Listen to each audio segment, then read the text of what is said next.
Friends, இதில் வந்து பச்சை புளி ரசம் தான் பார்க்க போகிறோம்.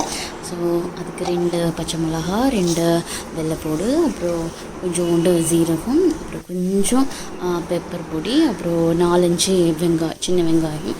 ஸோ இது எல்லாத்தையுமே வந்து மிக்சியில் போட்டு எடுத்துக்கணும். இதுக்கிடையில் நம்ம ஒரு லெமன் சைஸை புளியை வந்து கரைச்சி எடுத்துக்கணும். அப்புறம் வந்துட்டு அந்த கரைச்ச புளி தண்ணியில் இந்த மிக்ஸை கொண்டு இது பண்ணணும். நல்லா கலக்கிட்டுட்டோம்னா என்ன சொல்கிறது அவ்வளோதான்.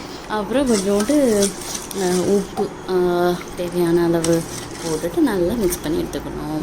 அப்புறம் கொஞ்சம் டெக்கரேஷனுக்கு வேணும்னா கொத்தமல்லியை நல்லா தூவி நல்லா மிக்ஸ் பண்ணிக்கோங்க. அவ்வளோதான். இதுக்கு வந்து ஆக்சுவலாக துவையல், வேறு என்னது, ஊறுகாய், அந்த மாதிரி சைட் டிஷ் வச்சு சாப்பிட்டோம்னா செம்ம டேஸ்ட்டாக இருக்கும். இன்றைக்கி நான் எதுவுமே பண்ணலை. அதனால் வெறும் இந்த என்ன சொல்கிறது ஃபயர் ஒர்க்கே இல்லாமல் சும்மா சாதாரணமாக அந்த மாதிரி பண்ணியாச்சு. அவ்வளோதான்.